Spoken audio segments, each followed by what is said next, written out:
I've been disliked by my son and daughter-in-law for 17 years. My husband has already passed away, and I've endured it all without anyone to confide in. Initially, I tried to advise my son and daughter-in-law about finding jobs, but each time I did, I faced violence, so eventually, I stopped trying. For me, my grandson Tim was the only source of joy, and raising him was my sole purpose in life. Now, he is graduating from high school and is leaving home soon. So, I made the decision to leave my son and daughter-in-law's house quietly and move to a new place with strong reductants. I resolved to spend the rest of my life alone. Then, I got a call from Tim. Happy graduation. Congratulations on your graduation too, Grandma. Those words meant more to me than anything else. They made me feel like all my struggles had finally been worth it. But that wasn't all. Not only did I have a plan, but Tim did too, and thanks to that plan, I would be saved. I am Melissa. I lost my husband 12 years ago, and now, at the age of 59, I still work in a small to medium-sized company. Honestly, continuing to work with an aging body is quite challenging, but I have reasons that I have to keep going. I live with my son Mick, his wife Bella, and their son Tim. Mick is already a grown man, but perhaps my parenting wasn't effective, as his behavior hasn't been great. He started going off track when he was in junior high, and although he managed to get into high school, he kept getting into trouble with teachers and classmates. When he was a senior, he met Bella, who is 2 years younger than him, at a video arcade he used to hang around, and started dating. Then, he got her pregnant. By the time I realized it, it was already too late, and there was nothing I could do. The day Mick and Bella confessed it to me, I felt dizzy with shock. While I had heard of high schoolers getting pregnant in dramas and anecdotes, I never imagined my own son would do such a thing. Even my husband, who was alive at the time, was furious at our son's selfish actions, and it escalated into a physical fight. He was a strict man, so he found our son's misbehavior even more intolerable. Moreover, he must have felt guilty about our son's actions, blaming himself for his upbringing. From that time on, he threw himself excessively into work and began drinking heavily, ultimately shortening his lifespan. I went to apologize to Bella's parents, but it seemed they were also struggling with her behavior and decided to cut ties, not wanting to be involved any further. As a result, Bella, with nowhere else to go, naturally ended up living in my house. Even after Tim was born, they showed no intention of moving out. They would often ask me for money and then disappear, spending their nights out until the early hours. Initially, I hoped they would develop a sense of responsibility as adults. Regardless of the circumstances, I believed that once we became a family, we should support each other, and above all, I couldn't let go of the wish for them to become responsible adults. No matter how much I tried to reason with them, they not only ignored me but also resorted to verbal abuse and, at times, even violence. As these incidents continued to occur, I found myself more afraid of their violence than trying to reason with them. Honestly, I felt like a failure as a mother. However, with no one else to turn to for advice, my mind was consumed with just getting through each day without any trouble. Consequently, they never made any effort to work, and even when they did, they never lasted long in any job. With their irresponsible behavior, it was natural that they couldn't possibly take care of Tim, leading to a state of neglect. Therefore, I ended up being the one raising Tim as a parent. Children have a way of being endearing, and even in the midst of busyness, just thinking of Tim's face gave me the strength to carry on. Perhaps there was also a sense of atonement in my actions. Because I couldn't raise Mick properly, I wished for Tim to live happily. It seemed that Tim understood my feelings, as he grew into an amazingly well-behaved and obedient child. And whenever we had a long holiday, I would take Tim on trips to Alaska. Why Alaska? Well, I had loved Mount McKinley since I was a child. No matter how much the times may change, seeing the majestic presence of Mount McKinley always fills me with a sense of empowerment. After losing my husband, I had been anxious about whether I could live a long life. I worried about who would take care of Tim if I died before he grew up. I was determined to live at least until he became an adult. So, I hoped to gain some of the mountain's power to live a healthier and longer life. As I took Tim with me on several trips, it seemed like he also developed a fondness for Mount McKinley. Occasionally, he would even beg me to take him to the spot where you can see Mount McKinley. Thanks to the power of Mount McKinley, I managed to take care of Tim without suffering any major illnesses. Since my son and daughter-in-law still didn't involve themselves in childcare, I attended events like kindergarten drop-offs and pickups, sports days, and parent-teacher meetings. Because they were so absent, the teachers at Tim's school thought I was his parent. Balancing work and raising a grandson was certainly challenging, but Tim never went off track like Mick did, and he grew quite attached to me. However, Mick's attitude towards me worsened with each passing year. Hey, I'm going out to have fun, so give me some money. No, that's for living expenses. When I refused and said that, Mick would reply, Shut up, old hag. Don't talk back to me. Then he would resort to physical violence, hitting and kicking me. Hey, hurry up and make dinner. Why are you resting? Make dinner first, then you can rest. Even if I had just returned from work, they would refuse to do any chores and would demand that I comply. Furthermore, when I suggested to Bella, "Hey, if you need help with cooking, I can teach you. Why don't you try making it yourself?" she would grimace and reply, No way. Why should I have to do that? You do it. and that would be the end of it. In essence, to the two of them, I wasn't a parent or anything else. I was simply a convenient servant who earned money and took care of household chores for them. When I realized that they saw me in this way, I felt incredibly sad. It was far from the family life I had envisioned, and Mick's attitude, in particular, was very difficult to bear. One day, while I was playing with Tim, Mick suddenly said, loud enough for me to hear, Ah, Tim is so lucky. He's getting properly taken care of. I was taken aback by his words. What are you talking about? I've been taking good care of you. But then Mick slammed the table and started shouting. Then why do I have to live such a miserable life? I couldn't understand what he meant and remained silent, but his anger didn't subside. It's all your fault. If you had raised me properly, I wouldn't have gotten Bella pregnant. Bella, who was listening nearby, wore an expression of disbelief. Huh, that makes no sense. You were the one who initiated it, right? What are you talking about now? Mick seemed displeased with Bella's words, so he suddenly slapped her face.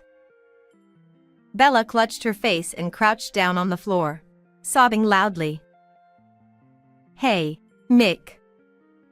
There's no need to hit her. Shut up, shut up, shut up. It's all your fault. Because of you, nothing in my life goes right. Even when I tried to admonish him, he just kept shouting and wouldn't listen at all. It was quite common for Mick to throw tantrums like this, and each time, I was blamed for everything. But even when Mick shouted at me, I didn't get angry. Instead, I felt sad. Perhaps I had indeed made Mick feel lonely by being too preoccupied with work. Looking back, I realized that I had such awareness. However, no matter how much he blames others, he can't change his own life. When he was younger, he had excess energy and could vent his frustrations outside. But as he aged and lost both his playmates and physical strength, all his pent-up frustrations were directed towards me. It was a cold winter day, and I ended up working late due to overtime. I opened the front door while warming my freezing hands with my breath.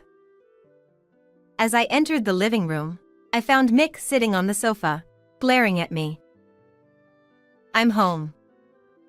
Sorry I'm a bit late." But without saying a word, he approached me and forcefully snatched my bag, slamming it onto the floor. "What do you think you're doing?" Hurry up and make dinner.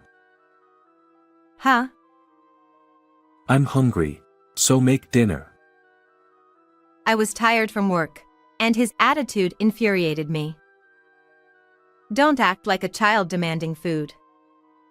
You can make it yourself." But I realized that such words wouldn't make him reflect on his behavior. His expression changed with my words. Without a word, he grabbed my arm and began dragging me towards the front door. "Stop. It hurts." Without a word, he opened the front door and threw me outside. "Hey!" I yelled, but he closed the door and locked it.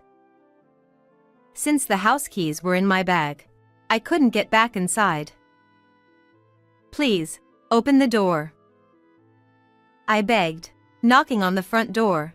Then the door swung open. Just as I felt a moment of relief, he hurled a bucket of water at me. "It's freezing." "What are you doing?"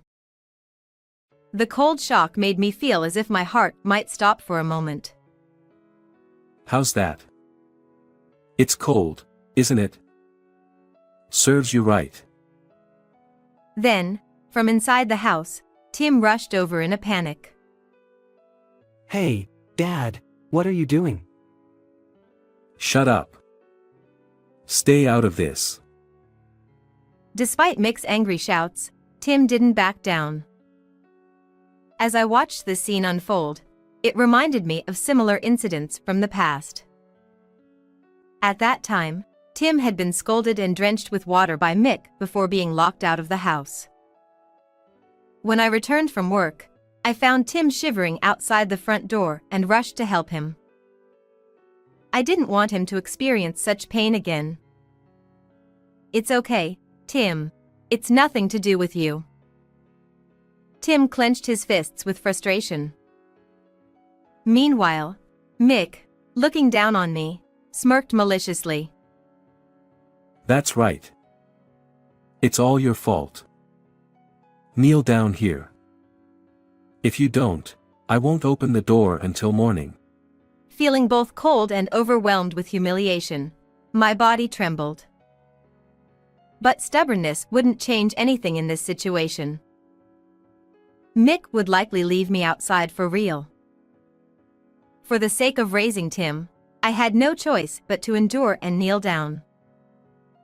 "I'm sorry. I apologize," I managed to say, almost choking on the words, as I knelt on the cold concrete. Small stones dug into my knees, and the cold seeped through my wet clothes, stealing away what little warmth remained in my body. Mick smirked with satisfaction, placing his foot on the back of my head. That's right, that's how it should be. Come on, make dinner. He said, laughing, before going back into the living room. Soon after, Tim rushed over. Grandma, hang in there. We need to warm you up quickly, he said, supporting my body. It was not uncommon for such incidents to occur. Even if I wanted to resist, it was clear that my aging body would be overpowered. Yet, The reason I kept the two of them in my house was due to the guilt of not raising him properly. However, every time violence was directed at me, I couldn't help but feel pathetic, wondering how long this kind of life would continue. Every time I heard news about elderly parents being harmed by their own children, I felt a sense of fear as if I was being shown my own future. That's why I decided that when Tim left home, it would mark the end of this difficult life. And that moment arrived sooner than I had expected. Tim, who was in his third year of high school, approached me one day with a discussion. Grandma, when I graduate from high school, I'm going to start working instead of going to college. I was surprised by my grandson's sudden declaration. Is that so? But is that really okay? If you want to go to college, I'll find a way. When I said that, Tim shook his head sadly. I'm glad you say that. But, Grandma, you're already retired, right? And my parents are like that. But don't worry. I'm not sacrificing myself for it. Tim's words made me feel unbearably sad, as if my heart were being torn apart. If only I had been stronger. If only Mick had worked like everyone else. Tim shouldn't have had to go through this. I'm sorry. I'm so sorry. I apologized to Tim, tears streaming down my face in shame. Fortunately, Tim's job hunt went smoothly, and he landed a position at a company in Los Angeles. He also secured accommodation in the company's dormitory. So, as soon as the graduation ceremony was over, Tim would be leaving this house behind. It seemed that Mick and his wife weren't particularly concerned about this development. I had been secretly planning and executing something since I heard about Tim. On the eve of Tim's graduation ceremony, as I was getting ready, Mick approached me. Hey, it's Tim's graduation tomorrow, and we're going. Huh? Why? Why? Well, he's our son, isn't he? Is there a problem with that? Certainly, there was no problem. However, Mick, who had never properly taken care of parenting or attended school events, suddenly wanting to join felt suspicious to me. However, it would be strange to refuse their attendance for that reason. All right then, let's all go together. Upon my proposal, Bella let out a small laugh and coldly remarked, What are you talking about? You don't need to come. Why not? Why shouldn't I go? I persisted, not understanding the meaning behind their words. Well, you know, graduation ceremonies can be pretty fancy. So, I want to dress up nicely. That's fine, but why can't I come? Because, you know, you'd be in the way. Why would I be in the way? Listen, they take photos, right? And if you're in the picture, it ruins the whole thing. Imagine a nice celebratory photo with an old woman like you in it. It just doesn't work. Bella's unreasonable excuse angered me. If they wanted to celebrate Tim's graduation without me, fine, I'd gracefully step back. But she's just pushing me aside to fulfill her own vanity. I've never once received a word of gratitude from my son and daughter-in-law. It's not like I need those words, but I at least wanted to celebrate Tim's milestone. Please. I want to attend the graduation ceremony. Yeah, I get it. I didn't graduate high school, you know. And that's all your fault. Exactly. It's really audacious of you. Just think about what you've done. I gave up trying to persuade them at that point. Any further argument would only lead to heartless violence. So, I had no choice but to suppress my feelings and back down. Grandma. Tim said, his face contorted with sadness. It's okay. Mick is right. Old people should stay home. And then, the graduation day arrived. After the graduation ceremony, Tim immediately is going to board a plane bound for Los Angeles to join the company and move into the dormitory. And since I'm also moving forward with my own plans, today might be the last time I'll ever see him. Grandma, I'm off. Do your best. Then, Tim left home with his parents. After seeing off the three of them, I immediately made a phone call. Thank you for your assistance. Actually, there's been a change of plans. No, it's just that my son and his wife are away, so I'd like to move my belongings while they're gone. I see, thank you very much. As soon as I hung up the phone, I began preparing for the move. Several tens of minutes later, I handed over the minimum necessary items to the movers who arrived at my house, and then I left as well. Yes, just like Tim, I had begun preparing to graduate from this lifestyle. I've already informed the company, and the new residence is also ready. I really wanted to tell Tim as well, but I couldn't bring myself to do it because I didn't know where Mick might hear it from. If I were to leave home, my son and his wife would never let me do it. That's because they would lose both their source of income and their housekeeper at the same time. I had originally planned to move out when Tim finished his graduation ceremony and my son and his wife were away, but since they left unexpectedly, I saw this as an opportunity. While I did have regrets about Tim, I believed he would be able to manage just fine, and I thought I could sort things out by sending him a letter. So, I decided to focus on resolving my own situation first. And my plan worked out well. Without being caught by them, I was able to move to my new house safely. It's located very close to that place in Alaska where Mount McKinley can be seen clearly. Since I'm going to live alone anyway, I've always wanted to live while looking at Mount McKinley until the time I depart from this world. But my plan wasn't just that. As I was taking a breather in my new home, I received a phone call from Mick. What? Has the graduation ceremony already finished? Cut the crap. Mick shouted angrily over the phone. When I got home earlier, a real estate agent showed up and told us to get out of the house. What's going on? Exactly as it sounds. I put that house up for sale. Fortunately, I found a buyer right away, so you two should move out soon. Why would you sell your own house? Have you lost your mind? It's to graduate. I've already moved out, so you two figure out what to do next on your own.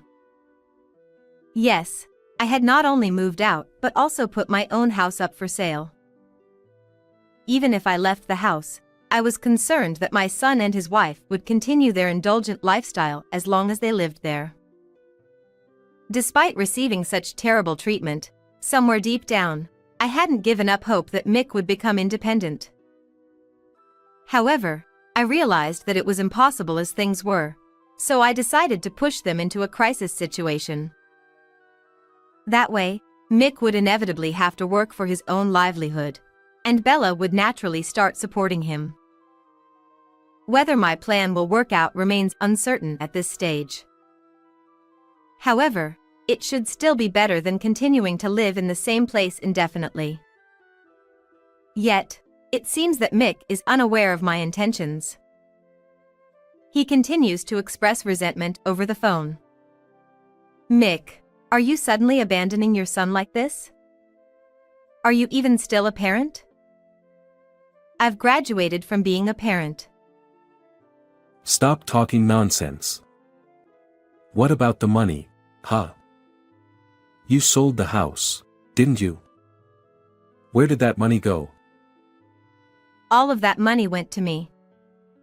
It's for my retirement fund. Mick finally seemed to understand his own situation, and he started to cry pitifully. Mom, I was wrong. I deeply regret what I've done. So please don't abandon me. It's impossible for me to find a job now. My heart wavered for a moment upon hearing my son's feeble words from the other end of the phone. But I steeled myself and remained resolute. I don't blame you for what you did. I also feel like I've made you feel lonely. That's why I want you to become independent. I'm old now. Then at least tell me where you've moved to. It's too much not being able to see you like this. I won't ask for money, I promise. No, I can't trust your words. Live happily with Bella. That's all I can say to you. Mom. Mom. This is the last time we'll speak. Make Bella happy. Goodbye. With that, I hung up the phone.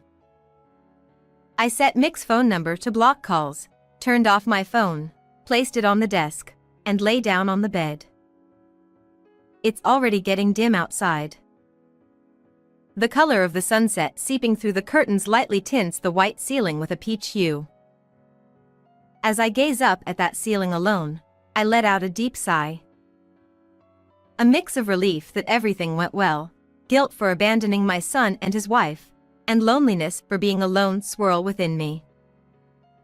Memories of the events leading up to this moment naturally flood my mind, creating an illusion as if they're being projected onto the white ceiling like a screen. The day I first met my husband, the day Mick was born, the day Bella came into our lives, the day my husband passed away, and the memories with Tim. I got up from the bed and made my way to the room with a small altar. There, my husband's portrait was placed. Sitting before it, I murmured, "From now on, it'll be just the two of us." Time passed, and the summer holidays arrived. I continued to work as a regular employee, and at the company's recommendation, I extended my employment, so it seemed I would be working for the foreseeable future. Though I had initially wanted to quit my job and take it easy, considering my retirement, I wanted to earn as much money as possible and maintain connections with others. Nonetheless, during times when I didn't have work, I lived quietly alone. Today, I headed to the roadside station near my house to buy groceries in preparation for the holiday. It used to be a place where Tim and I often looked at Mount McKinley. Now, because of its convenient location, it has been turned into a roadside station and a small park. After finishing my shopping and looking at Mount McKinley, I received a sudden call from an unknown number. I hesitated for a moment but decided to answer it. Hello? Hello, Grandma. It's me, Tim. Huh, Tim? What's going on? I exclaimed with surprise, my voice much louder than expected. Actually, Tim didn't have a cell phone when he graduated from high school, so he shouldn't have known my phone number. I bought one right after I got a job. I wanted to call you for sure, so I had your number written down. Yeah, I'm sorry for leaving without saying anything. No worries. I knew. I happened to overhear you talking to the real estate agent. I knew it was bad, but I found some documents you were hiding and took notes. Is that so? But I'm glad. I've been worried about you. I felt relieved to hear Tim's voice after so long. So, does this mean you're already on vacation from work? Yeah. That's why I came to visit. What? As I was about to ask Tim what he meant, I suddenly felt a tap on my shoulder and turned around in surprise. There stood Tim, with a big smile on his face. Grandma, Long time no see. I was surprised. How did you know I was here? Tim responded to my question with a proud expression. I went to the address I wrote down, but you weren't there. But I had a feeling you'd be here. You used to bring me here often, remember? The surroundings have changed a lot though. Well, that's true. But it would have been better if you had told me beforehand. It would have been a disaster if you came all the way from Los Angeles and couldn't find me. No, I'm not working in Los Angeles. I just said that to deceive my parents. I'm actually working in Alaska. Is that so? So you've been actually living nearby. Tim still looked happy. That's right. Grandma, you've been through a lot because of me. So from now on, I want to repay you even just a little. Oh, there's no need to worry about that. Raising you was my happiness. My heart was filled with Tim's kindness. Though life had been difficult up until now, I felt that all the efforts and sacrifices I made for Tim were finally paying off. From now on, whenever I have time off, I want to spend it with you, Grandma. Let's see Mount McKinley together again. Yes, let's do that. As my grandson and I talked, Mount McKinley seemed to quietly watch over us. After that, whenever Tim had time off, he would stay at my place, and we would have a great time together. Being able to spend such moments was truly enjoyable, especially since I couldn't do so before because of the harassment from my son and his wife. I had thought I would spend my retirement alone in loneliness, but suddenly, it felt like a new world had opened up before me. Before, I used to just stay indoors, waiting for time to pass, but nowadays I actively engage with my neighbors. Thanks to that effort, I've made new friends, and each day has become even more enjoyable. I was able to find out what happened to my son and his wife through old acquaintances. They may be struggling financially, but it seems they are managing to get by on their own, so for now, I can breathe a sigh of relief. Today, I'm planning to go to the place where we can see Mount McKinley with Tim again. It's been a series of hardships, but now I'm finally grateful to have peaceful days and live happily.